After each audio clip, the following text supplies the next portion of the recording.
Sir first இந்த கிளாஸுக்கு வந்ததே நான் வந்துட்டு ஒரு பிஸ்னஸ் ஐடியாவில் கண்டிப்பாக இல்லைங்க சார். பிஸ்னஸ் ஐடியா இல்லாமல் நம்ம கிட்ஸுக்கு இப்போ ஏன்னா நிறையா நியூஸில் பார்க்குறோம், கேக்ஸ் எல்லாம் குழந்தைங்களுக்கு கொடுக்கறனால என்னென்ன பிரச்சனையெல்லாம் வருது, கடையில் வாங்கி கொடுக்கறனால என்னென்ன இருக்குன்னு சொல்லிட்டு ப்ராப்ளம் நிறையா இருக்குன்னு சொல்லி நிறைய நியூஸில் பார்த்தனால நம்ம வந்துட்டு நம்ம கிட்ஸுக்கு நல்லா குவாலிட்டியாக நல்லா ஹெல்த்தியாக கொடுக்கணும். இப்போ ஜாஸ்தி இன்ஸ்டாகிராம் ரீல்ஸு அது இதுன்னு வருதுங்க சார். குழந்தைங்களுக்கு அவங்கவுங்களே செஞ்சு தரது எப்படின்னு சொல்லிட்டு என்னோட குழந்தையும் ரொம்ப விரும்புவாங்க, அந்த கேக்கெல்லாம் ரொம்ப விரும்புவாங்க. அதனால எனக்கு ஒரு ஆசை, அந்த ரீல்ஸ் தான் மெயினாக சார் காரணமே. நம்மளும் பண்ணணும், நம்மளும் இந்த மாதிரிலாம் ரீல்ஸ் போடணும் அப்படிங்கிற ஒரு இதில் தாங்க சார் நான் வந்தேன். வந்ததுக்கப்புறம் பார்த்தா மேம் சொல்லி கொடுத்தது இது வந்துட்டு ஒரு 3 வருஷத்துக்கு முன்னாடி இருந்தே எனக்கு ஒரு ஆசை, மேம் கிட்ட கேட்டுகிட்டே இருந்தேன். ஆனால் என்னால் தான் வர முடியல, எனக்கு சான்ஸ் எல்லாம் கிடைச்சது ஆனால் வர முடியல. கரெக்டாக இந்த பேட்சில் தான் சேரணுன்ட்டு இருந்திருக்கு.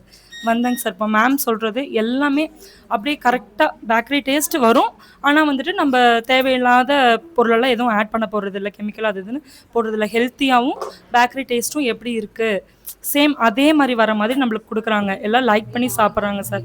அக்கம் பக்கத்தில் கொடுக்கும் போதெல்லாம் நினச்சி கூட பார்க்கல, இவ்வளோ நல்லா டேஸ்ட்டாக வருமா கேக்கு, நீங்கள் இவ்வளோ ஈஸியாக 1 மாதத்துக்குள்ளே செய்கிறீங்கன்னா அது ரொம்ப பெரிய விஷயம் தான் அப்படின்ட்டு பாராட்டுறதே எனக்கு ரொம்ப பெரிய விஷயமா இருக்குங்க சார். இப்போ வீட்டில் அப்பா ஹஸ்பண்ட்லாம் என்ன சொல்கிறாங்கன்னா, நீ இந்த அளவுக்கு செய்கிறேன்னா நாங்கள் உங்களுக்கு நல்லா சப்போர்ட் பண்ணுறோம், ஒரு பேக்கரியே வைக்கிறதுக்கு கூட நான் உங்களுக்கு சப்போர்ட் பண்ணி தரேன்னு சொல்கிற அளவுக்கு மேம்னால தாங்க சார் நான் செய்ய கற்றுக்கிட்டேன். அப்புறம் மெயினான விஷயம் சில்லி டவுட்னு சொல்லி கொஞ்சம் இருக்குங்க சார். சில்லி டவுட் கூட நம்ம கேட்டனா கூட மேம் டென்ஷன் ஆகாமல் கிளியர் பண்ணுறாங்க. அதுதாங்க சார் ரொம்ப ரொம்ப பெரிய விஷயமா நான் ஃபீல் பண்ணுறேன். ஏன்னா ஒருத்தவங்களுக்கு டென்ஷன் ஆகிடும், இதெல்லாம் ஒரு டவுட்டுன்னு சொல்லி கேட்குறீங்கல்ல அப்படின்ட்டு. ஆனால் நான் ஏன்னா ஆல்ரெடி டெய்லரிங் கிளாஸ் போகும்போது ஒரு டவுட் கேட்டப்போ மூஞ்சில் அடித்த மாதிரி சொல்லியிருக்காங்க மேம். அவங்க ஆக்சுவலாக இதெல்லாம் ஒரு டவுட்டுன்னு சொல்லி கேட்காதீங்க, எனக்கு ரொம்ப டென்ஷன் ஆகுது அப்படின்ட்டு அப்படியே ஓப்பனாக சொல்லிட்டாங்க. அப்போ மேம் கிட்ட எவ்வளோ டவுட் கேட்டாலுமே ரொம்ப கொஞ்சம் கூட சலனப்படாமல் அப்படியே கிளியராக சொல்லித்தராங்க. அது ரொம்ப ஃப்ரீயாக ஃபீல் பண்ணுறோங்க சார் மேம் கிட்ட. எப்படினாலும் நம்ம கேட்டால் அவங்க கிளியர் பண்ணுவாங்கன்ட்டு அந்த ஃப்ரீயாக ஃபீல் பண்ணுறது ரொம்ப ஒரு சந்தோஷமாக இருக்குங்க சார். அப்புறம் மற்றது எல்லாமே எக்ஸாக்டாக இருக்குது.